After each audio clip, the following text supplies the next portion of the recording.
students.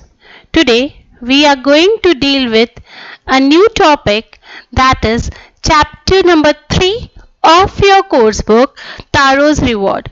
Taro's Reward is a Japanese story which is retold in a short form. Taro is a young woodcutter. He is very poor and he lives with his old parents in a hut. One day, Taro is sitting with his parents in the hut and a cold wind is blowing inside. The wind was so cold that Taro's parents they started shivering. Taro's father thought, I wish I had a cup of sake. It would warm me and do my old heart good. Now, what is a sake? Sake is a hot drink just like coffee, which is used to intake in cold days, winter days. But the sake is very expensive, and Taro was not having that much money that he could buy a sake for for his father. Taro starts thinking about how to get it for his father. How do I earn more money? How do I get a little sake for my poor father? So, thinking about that, Taro thought that I will work extra. I will work harder and harder to fulfill my parents' requirements. Taro started working harder. One day, Taro was working in the forest. The scorching sunlight was approaching him. It was the afternoon when Taro felt thirsty. So Taro went in search of some water. As he was going to search some water, he heard sound of water. Taro was feeling thirsty and he saw a wonderful waterfall just behind the trees. He went to have some water and to restart his work. As he went to the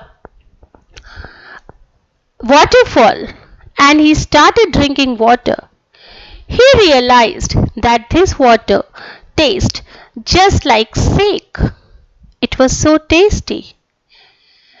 It was like dream come true for Taro. Taro took a pitcher and filled it with sake. And he took that sake, pitcher full of sake, for his father. As he went home, a person came to Taro's house.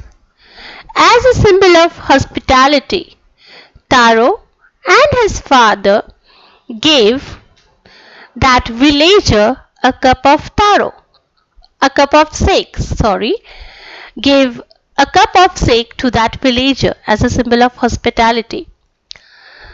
So, the villager asked Taro about the sake. Where did you get it from? Taro told that man the complete story. I was working in the forest. I was cutting the wood. I felt thirsty. I went to the waterfall in the forest, but that water from the waterfall was not actually water. It was the delicious sake. Then what happened? The next was this news of the magical waterfall which gives sake turned out to be wildfire in the village. Each and every house of the village came to know about the waterfall and its delicious sake. Now what's next? All the people of the village, they went to the waterfall, carrying pitchers, carrying buckets, carrying drums. so that they can also fill their vessels with sake, and so that they could also get that sake in their home. But what happened?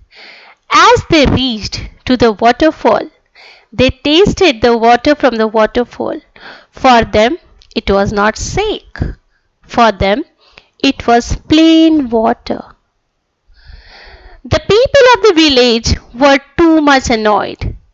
They started thinking, Taro has tricked us. He had fooled us. So everyone went looking for Taro just to beat him. So, did you get why the waterfall did not give sake to other people? Why the waterfall only gave sake to Taro? The reason was Taro was selfless towards his parents. He was poor. He was not greedy.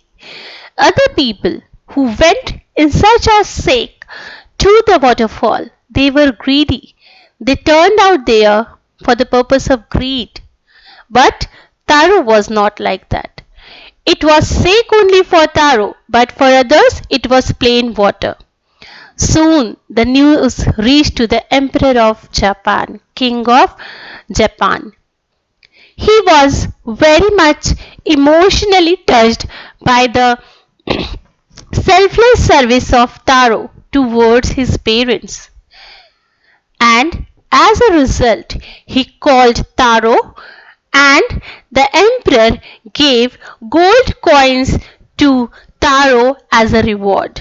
And he also named the fountain after his name to encourage children to respect and love their parents.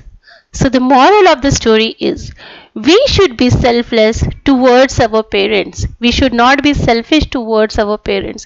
We should respect them, and we should try to fulfill their requirements in their old age.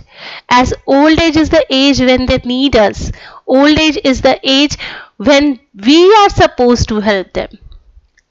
We should not run away from our responsibilities.